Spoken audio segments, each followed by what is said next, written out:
ऋषि मुनियों की पावन धरती, देश धर्म का नाता है। कहते सारे लोग यही हैं, गो हमारी माता है। जाग उठो ओ भारतवासी, जाग उठो ओ भारतवासी, गो पर छुरियां चलती हैं। बंद करो गो माँ की हत्या, सारी जनता कहती है। बंद करो गो माँ की हत्या, सारी जनता कहती है।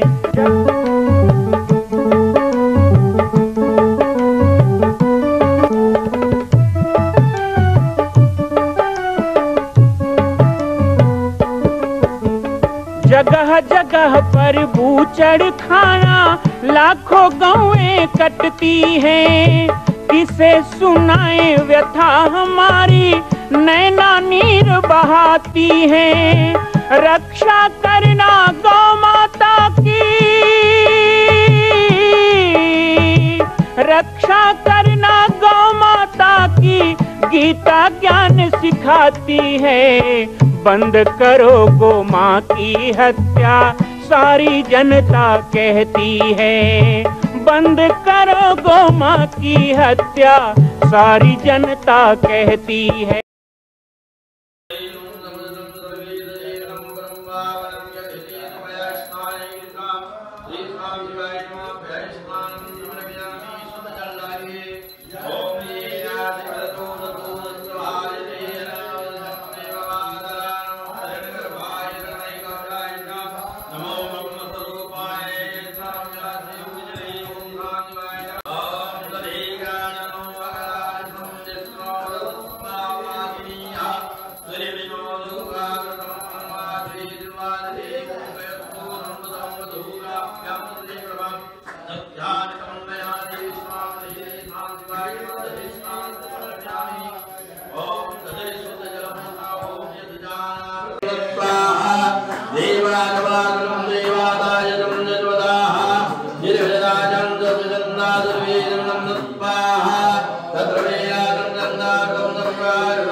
फिर भगत भरत जी धीर धर के गुरुदेव के अंतिम क्रिया की तैयारी करते हैं। चंदन अगर ऐसी चीजें लाई गई और ला करके उसमें सुगंधित चीज डाला गया, घी डाला गया, सरयू के तीर में चिता बनाई गई और सब प्रकार से दाह क्रिया दशरथ जी की करते हैं। ना करके तिलांजलि दिया। सब वेद पुराण में जैसा जैसा नियम है, जैसा जैसा मुनिवर लोग बता रहे थे, वैसा वैसा किया गया। दान पुण्य भी खूब दिया गया, देना रहता है। और सिंहासन, भूषण, वसन, अन्न, धरनी, धन, धाम सब ब्राह्मणों को दान में दिया गया। भरत जी ने अपने पिता के लिए जैसा जैसा किया उसको लाखों मुख से भी वर्णन नहीं किया जा सकता। और हर पुत्र को चाहिए अपने पिता के लिए करना चाहिए, हर शिष्य को चाहिए अपने गुरु के लिए करना चाहिए। जैसा जैसा विधान है वो करना चाहिए। जिन वस्तुओं की आवश्यकता है करना चाहिए। जहां जहां जाना है तीर्थों में जाके श्राद्ध, पिंडदान इत्यादि करना चाहिए। तभी वो पितृ ऋण से, गुरु ऋण से मुक्त होता है। आजकल लोग इन चीजों में विश्वास नहीं करते तो वो बहुत गलत बात है, क्योंकि ऐसा नहीं होने से वो तिर्यक योनि में जाते हैं। और वो यदि अच्छे गति में चले गए तब भी उसके लिए करना चाहिए, क्योंकि ऐसा नहीं करने से पुत्र जो है उसकी गति दुर्गति की ओर चली जाती है। पुत्र का धर्म, पिता का धर्म, दोनों का धर्म है। अपने अपने धर्म का निर्वहन हमें करना चाहिए। वेद विहित जो कर्म है वो भरत जी ने अच्छे से किया। उसके बाद दरबार लगाया गया, दरबार में बुलाया गया। अब बहुत बड़ी समस्या थी, राम को तो ला नहीं सकते और भरत को कहीं भेज नहीं सकते, और भरत को अयोध्या में रहना है तो राजा बन के रहना है, वो बनेंगे नहीं। सब भरत का स्वभाव जानते हैं, फिर भी प्रयास तो किया जाता है। दरबार लगाया गया। वशिष्ठ जी अपने पास भरत को बैठा के कहते हैं, कई ने क्या किया वो बताया। दशरथ जी का सत्य और दशरथ जी का प्रेम। सत्य मतलब अपने वचन के लिए, और प्रेम अर्थात राम जी के लिए जो शरीर त्याग दिया। उसके बाद राम जी का गुण बखानते हुए तो वशिष्ठ जी गदगद हो गए, आंखों से अश्रु बहने लग गया। राम तो राम है भाई, ऐसे शिष्य को पाके मैं धन्य हो गया। फिर उन्होंने कथा बताई कि वशिष्ठ जी को जब कहा गया कि सूर्य वंश के पुरोहित बनना है तो मना कर दिए। पुरोहित कर्म अति मंदा, ये बहुत गलत काम है, मैं पुरोहित नहीं बनूंगा। पुरोहित बनना मतलब बड़ा कष्टकारक होता है। जजमान बुलाए जाना पड़ता है, अपने काम छोड़ के जाना पड़ता है। कितना दुख है कि अपने बेटे की शादी का मुहूर्त है तो भी नहीं कर सकता पुरोहित, क्योंकि उसको जजमान के पुत्रों का विवाह करना है। तभी तो सबका होने के बाद आषाढ़ में महाराज लोग करते हैं। आजकल तो 12 महीना महाराज लोग कर रहे हैं। तो इस प्रकार उन्होंने मना कर दिया कि मैं सूर्यवंश का पुरोहित नहीं बनूंगा महाराज, बहुत फटफट वाला काम है। तब ब्रह्मा जी ने बताया, अरे इसी कुल में विष्णु का अवतार होगा, वो राम बन के आएंगे। तब खुश हो गए वशिष्ठ जी, अरे तब तो एक जन्म क्या, मैं कई जन्म पुरोहित कर लूंगा। क्योंकि जिसमें राम मिले ना वो काम करना चाहिए। जिस काम में राम ना मिले वो कितनों भी सुखद हो नहीं करना चाहिए। आराम मिले, आराम मिले, आराम आराम, तो आराम तभी होगा आराम। राम आए नहीं है तो कहां से आराम होगा। तो वशिष्ठ जी बता रहे हैं, मैं इसीलिए पुरोहित बना, धन्य हो गया मैं राम जैसे शिष्य पाके। राम जी का गुण गाते सजल नयन पुल के मुनिराऊ। उसके बाद लखन की प्रीति बताई कि कैसे उसने परिवार को एक क्षण में त्याग दिया। तो सीता जी, धन्य है सीता जैसी बहू, जिसने रघुकुल ही नहीं संसार में पतिव्रत धर्म का एक ऐसा कीर्तिमान बना दिया। उसके बाद बिलक करके दुखी होकर कहते हैं, भरत सुनो, हानि लाभ जीवन मरण ये सब विधि के हाथ में, हमारे तुम्हारे हाथ में। जो भी ये हो रहा है ना, इसमें कैकेयी का भी दोष नहीं है। और वैसे माता कैकेयी का दोष भरत जी नहीं मानते हैं, क्योंकि जब दशरथ जी को चिता में सुला देते हैं ना, तब तीनों रानी सती होने के लिए तैयार हो जाती हैं, पति के साथ जल जाएंगे। तो कौशल्या को चरण पकड़ के रोका, माता आप बड़े हैं, आप रोको। सुमित्रा को कहा, आपका होगा तो फिर शत्रुघ्न और लक्ष्मण का क्या होगा, मैं आपको नहीं जाने दूंगा। तो कैकेयी के प्रति दुर्भावना होती तो नहीं बोल देते, जा जल के मर जा, लेकिन नहीं, कैकेयी को भी चरण पकड़ के रोका है।